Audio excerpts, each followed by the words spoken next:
बिस्मिल्लाहिर्रहमानिर्रहीम। अस्सलाम वालेकुम। खुश रहें, आबाद रहें, जहाँ भी रहें हैप्पी रहें और हेल्दी रहें। अगर इस सर्दियों में आप बीफ करी बनाने का सोच रहे हैं तो 1 से 1.5 घंटा तो आपको लाजमी ही लगेगा। प्याज टमाटर काटो, छीलो, फिर उनका मसाला भूनो और फिर बीफ की भुनाई करके आप बीफ ग्रेवी बनाते होंगे। मगर जो आज रेसिपी मैं आपको देने लगी हूँ ना, ये इतनी टेस्टी और आसान है कि आपका घंटों का काम ये मिनटों में कर देगी। रेसिपी बहुत ही मज़े की है। आप इसे किसी दावत में बना लें या फिर घर वालों को कुछ स्पेशल खिलाना चाहते हैं तो इस बीफ ग्रेवी की रेसिपी को आप लोगों ने ज़रूर ट्राई करना है। तो चलें जल्दी से चलते हैं अपने किचन में और बनाते हैं मज़ेदार सी ये बीफ मसाला ग्रेवी। यहाँ पर बीफ लिया है मैंने बोनलेस। आप चाहें तो हड्डी वाला भी बीफ ले सकते हैं, बल्कि हड्डी वाले बीफ से ज़्यादा अच्छा टेस्ट आता है। 750 ग्राम बीफ है जिसकी मैंने मीडियम साइज़ की बोटियाँ कर ली हैं।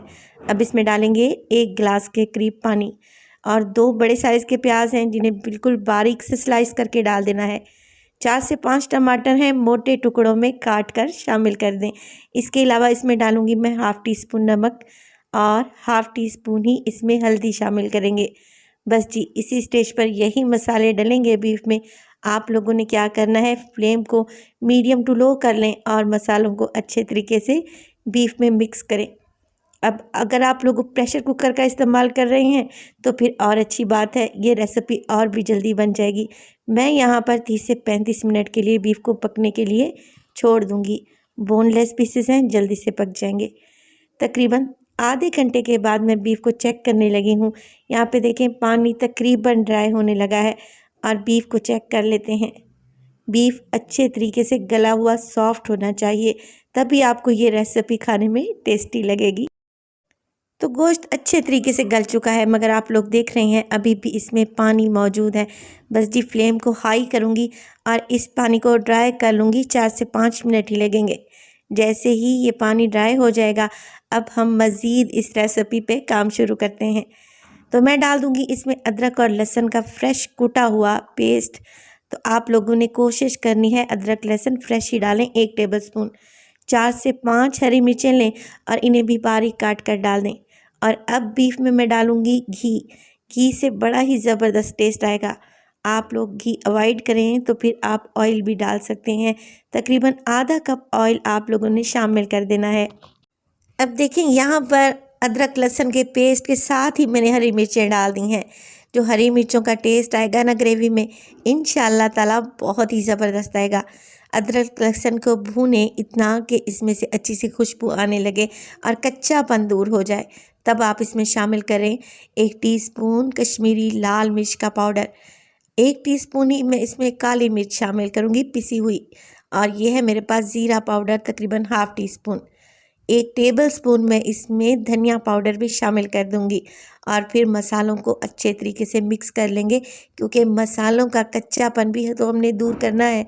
4 से 5 मिनट के लिए ही भूनें ताकि ये मसाले अच्छे तरीके से रच बस जाएं बीफ में। और जैसे ही ये मसाले बेहतरीन से भुन जाएंगे, मैं इसमें डालूंगी तकरीबन आधा कप के बराबर मेरे पास दही है, जिसको मैंने बहुत ही अच्छे तरीके से फेंट लिया है। कोशिश करें दही ज़्यादा खट्टी नहीं होनी चाहिए, क्योंकि इस ग्रेवी में हमने टमाटरों का अच्छा खासा इस्तेमाल किया है।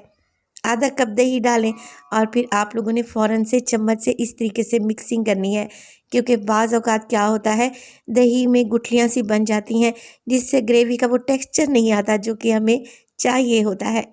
जल्दी जल्दी मिक्स करेंगे तो हमारी ग्रेवी बहुत ही स्मूथ और मज़े की तैयार होगी। बस जी, कुछ भी नहीं करना आप लोगों को। दही का पानी खुश्क होने तक आप लोगों ने इस ग्रेवी को पका लेना है। तो देखें कितना दानेदार और माशाल्लाह खुश रंग सालन बनकर तैयार हुआ है, जो कि जायके में भी बहुत ही लाजवाब है। बहुत ही कम मसाले मैंने इसमें इस्तेमाल किए हैं और बनाने का तरीका भी बहुत ही आसान है।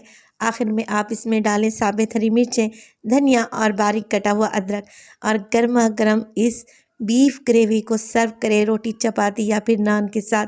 यकीन करें रेसिपी बहुत ही टेस्टी है और बहुत ही आसान है। तो आप लोगों ने ज़रूर इसे ट्राई करना है और अपना फीडबैक देना है कि आपको मेरी रेसिपीज़ कैसी लग रही हैं। अपना बहुत सारा ख्याल रखिएगा। फ़ाइज़ा को भी अपनी दुआओं में याद रखिएगा। मुझे दीजिए इजाज़त। टिल देन, अल्लाह निगहबान।